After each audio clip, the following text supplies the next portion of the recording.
அல்லேலூயா. இன்று அதிகாலையில் நாம் பரிசுத்தரின் வார்த்தையை நாம் தியானிக்க இருக்கிறோம். இந்த நாளிலே கூட லூக்காஸ் எழுதின சுவிசேஷம் 10வது அதிகாரம் 42வது வசனம். தேவையானது ஒன்றே, மரியாள் தன்னை விட்டு எடுபடாத நல்ல பங்கை தெரிந்து கொண்டாள் என்றார். ஆம் தேவஜனமே, நாம் வீட்டிற்கு இயேசுவானவர் வந்தால், நம் வீட்டிற்கு யார் ஒரு சாதாரண மனுஷர்கள் வந்தாலே நாம் எவ்வளவு பரபரப்பாய் வேலை செய்கிறோம். அதைத்தான் மார்த்தாள் அன்றைக்கு செய்து கொண்டிருந்தார். ஆனால் கர்த்தரோ இதோ மரியாளை புகழ்ந்து விட்டு செல்லுகிறார். இவள்தான் தன்னை விட்டு எடுபடாத நல்ல பங்கை தெரிந்து கொண்டாள். நல்ல பங்கு எது? தேவ சமூகத்தில் அமருவதுதான். இன்றைக்கு இந்த நவீன காலகட்டத்திலே, ஓடிக்கொண்டிருக்கிற காலகட்டத்திலே, உழைத்து கொண்டிருக்கிற காலகட்டத்திலே, தேவைகளுக்காக நடந்து கொண்டிருக்கிற இந்த காலகட்டத்திலே தேவ சமூகத்தை நாம் அற்பமாக எண்ணுகிறோம். அவருடைய சமூகத்தில் அமர்ந்து ஜெபிப்பது, அவர் என்ன பேசுகிறாரோ அதை கேட்பது என்பது என்று ஒரு கனவாக கிறிஸ்தவ வாழ்க்கையில் மாறிவிடுகிறது. ஆனால் மரியாள் இறந்து போன லாசரை பெற்றுக்கொண்டது எப்படி தெரியுமா? அவருடைய பாதத்தில் அமர்ந்ததினால்தான். அவருடைய வல்லமையை குறித்து அவள் என்ன செய்ய முடிந்தது? யோசிக்க முடிந்தது.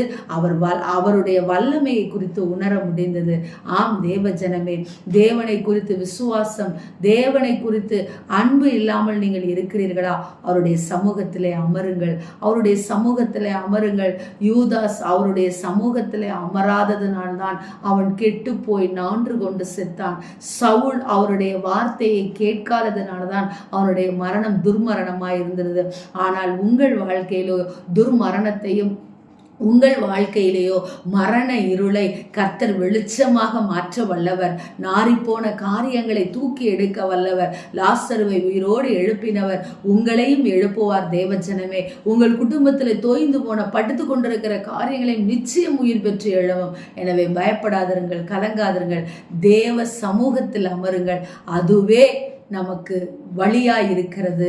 நம்முடைய வழிகளை மாற்றுகிற ஒரு வழியாய் இருக்கிறது. கவலைப்படாதிருங்கள். ஆமீன், ஸ்தோத்திரம். எங்களை நேசிக்கிற எங்கள் நல்ல தகப்பனே, இந்த நாளிலே நாங்கள் கேட்ட வார்த்தையின் பிரகாரமாக உங்கள் சமூகமே எங்களுக்கு நல்ல பங்கை கொடுக்கிறது என்று சொல்லி விசுவாசித்து அதிகாலையிலே உங்களுடைய சமூகத்தில் அமர, குடும்ப ஜெபத்திலே உங்களுடைய சமூகத்தில் அமர எங்களுக்கு கிருபை கொடுங்க.